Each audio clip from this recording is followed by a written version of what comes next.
It doesn't matter where you live, there are always pros and cons. And I usually talk about all the pros about living in Boise in the Treasure Valley area. But today I'm going to share 5 things with you that I absolutely can't stand about living here. So stick around.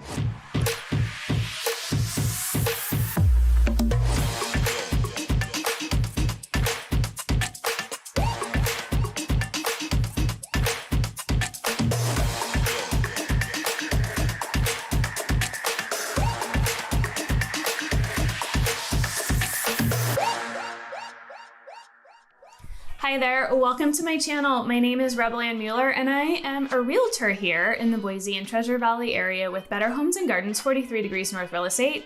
I moved here 16 years ago with my family and we have seen this valley change dramatically.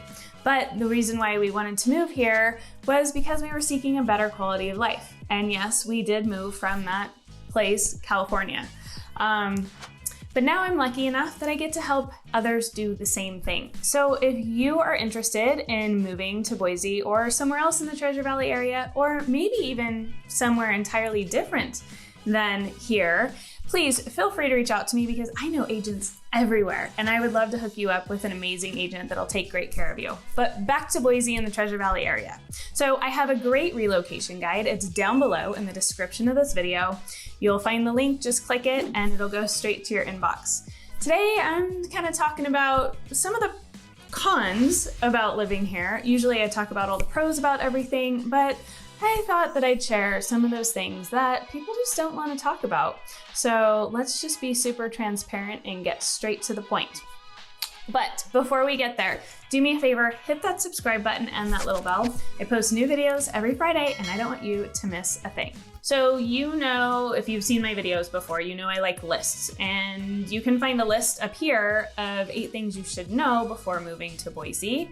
I also have another video right up here also, and it's about the cost of living in the area, where I share my own personal bills with you so you can kind of get an idea about what it's like to live here and what the costs are that you could expect. But for today's purpose, my first thing on my list is road construction. We have seen a huge shift in our population, so we have a lot of people moving here. And because of that, we have been trying to keep up with the roads, and therefore there's widening of roads, there's new roads going in, there's just a lot of road construction and it's everywhere.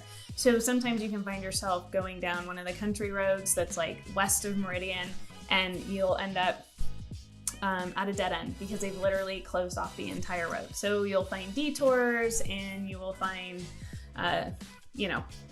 2 lanes going down into 1 lane because they're working on the side of the road or whatever. And especially because of the new Costco that's coming in too. We have a lot of road construction going on with that in Meridian. You can find out about the Costco that's going in Meridian right up there. But anyway, so that's the one thing that I really can't stand is all the road construction. It can get really frustrating. So that leads me to number 2, which is traffic. Now, I know that a lot of people from other cities laugh at the traffic that we have here. But when we've lived here as long as I have, which is going on 16 years now, and you're used to just popping on the freeway and getting wherever you want in like 10 to 15 minutes, or just going down the road on Eagle Road or wherever it is in town. And now you have to plan. You have to give yourself like an extra 20 minutes to a half hour to get anywhere. So that's it, traffic. It's kind of a thing and it's not always pleasant, but it's not as bad as where a lot of people in California are coming from in those major cities and in Washington and Oregon. So just something to consider. All right, number 3 on my list is we are high desert climate.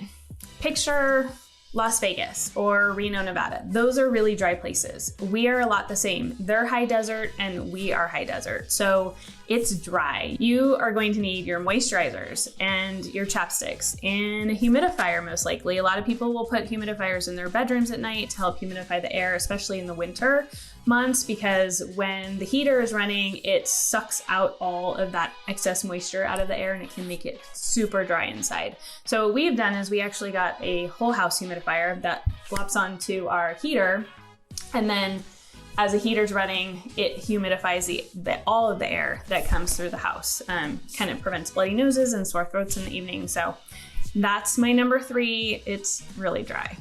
So then in the summer, the same thing happens. There's a lot of cars on the road, and if we don't have some wind or some type of weather pattern that comes through to push out that smog, then the air quality can get bad, especially in the summer when there's fires involved as well. It can get kind of gross. So those are a couple of things that are not so pleasant. All right, so for this last one, for number 5, this is a personal con for me. A lot of you may be able to relate, I don't know. Maybe some of you can, but you know, it's just, this is my own personal con. And that is, I grew up in Napa. I grew up in wine country in California. And while we do have great wineries here, they're out in South Caldwell. They're along the Snake River, and it's called the Snake River Wine Region that's out there. But we do have some great wine tasting, like little boutique areas that are in Garden City and in Boise. There's some Eagle, there's some in Meridian too. So you can go to those places, but to actually get out to the wineries, it's a little bit of a drive. So we do have some cool bus tours though. So because they're a lot more spread out, in Napa, they're just like one on top of the other.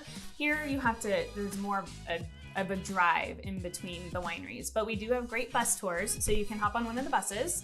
I think it's like $75 a piece, and they'll take you around to some of the different wineries, and then that way you don't have to drive, no drinking and driving, but you can go visit those wineries. And there's one winery in particular that I have an affection for. I think it's one of the best wineries that we have in Idaho, and that's Parma Ridge Winery. They have amazing food, they have amazing views, and it's just, I love going out there. And I was really excited to see the other day, because you cannot get their wines in the stores. Parma Ridge Winery, it's a boutique winery, so you'd have to go out to the winery to get it. But I did go to Albertsons Market Street recently and saw their wines there. So we can now get it in town. It's kind of exciting. So anyways, there's my 5 things that I can't stand about living here. And I know that they're not even really that bad, but it's really hard for me to think about things that I don't like about living here, because there's so many things that I do love about living here. Again, if you're interested in moving to the area, don't forget there's that relocation guide down below. Hit that subscribe button and the little bell so you get alerts when I post new videos. I hope you have a fabulous weekend, and I will see you next Friday.